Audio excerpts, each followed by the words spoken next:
Okay. Oh, sorry, everybody. Apologies.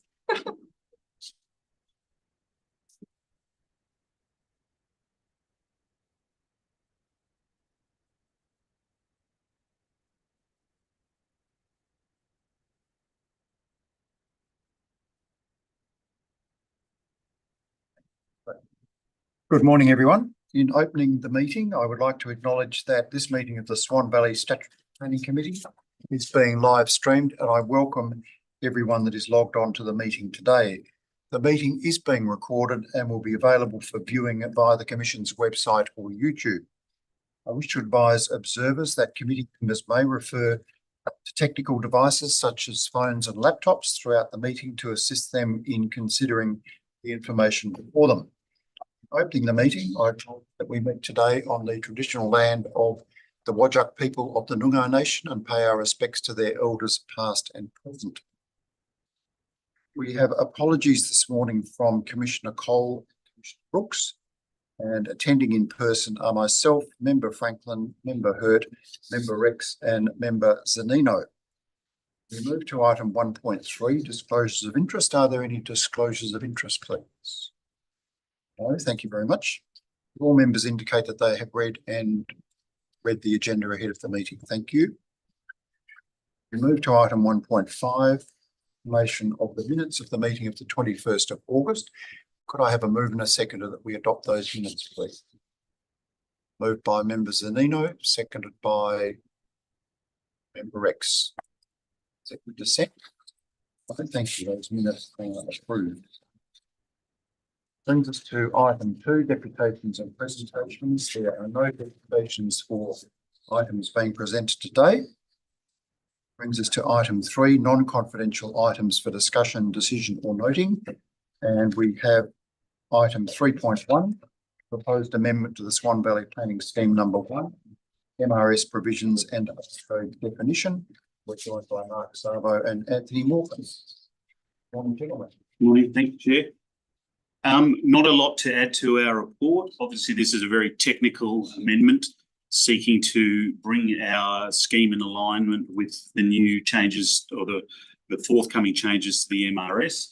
The amendment has been prepared in consultation with Mike Schramm, who is running that process with the MRS. It has been through our legal section. There are some potential for minor changes following advertising, if there's some minor changes to the MRS changes.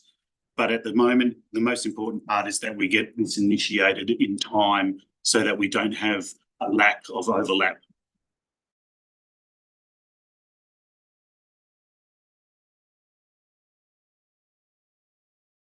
In the new MRS. So other than that, you can see very technical list of changes to the scheme, but they are in alignment with what the MRS changes are occurring. Thank you very much, Mark. Members, are there any questions, please, of Mark on this matter? Thank you. Member Hurt. Mark, would you explain what the difference would be, or if there's any, with bushfire, bush forever? Sorry. Might just defer to Anthony on that. He's just had some recent discussion on that. There's no real change in respect to bush forever.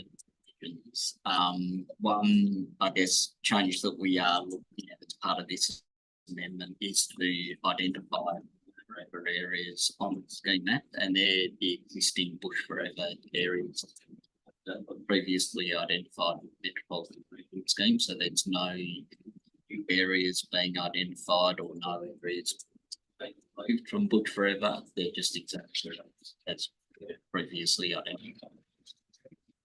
And then the provisions of the current scheme are effectively being carried over just under a new clause in the new scheme. Thank you. Thank you.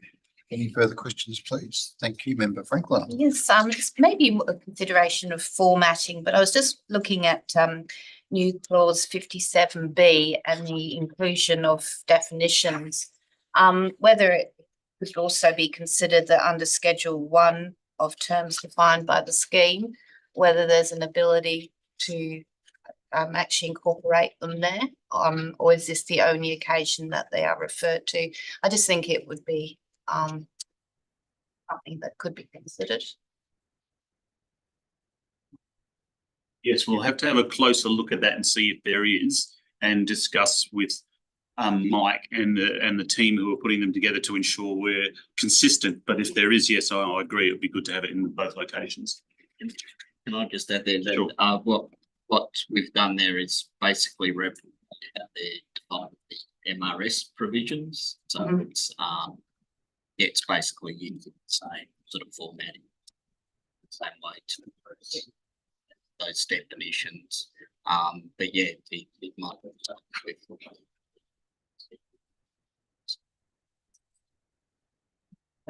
Thank you. Before we go any further with this matter, I just wish to draw to members' attention the fact that the report and the recommendation in certain areas refers to the Swan Development Control Area, and that should read the Swan Canning Development Control Area. So we take it as read that the recommendation will be amended to reflect that change. Thank you. Any further discussion, please? Thank you. Member Hurd. No, not on this. I think it might be though, I'm not quite sure, is the subdivision that we got, does it reflect into, there was a map. There was a map showing the location. So is it, yes, is there any difference within your control area to here? Sorry, no, that map's associated with the The scheme. The scheme. yeah. Right, thank you very much. So do I have a mover and a seconder that we adopt the recommendation? Moved by Member Franklin, seconded by Member Hurd. No dissent. Thank you very much. Thank you, Mark and Anthony. That brings us to item 4, confidential items for discussion. The committee will now move to considering those confidential items. So I seek a mover and a seconder to resolve that the meeting be closed to members of the public. Moved by Commissioner Rex, seconded by Commissioner Zanino. No dissent. Thank you very much.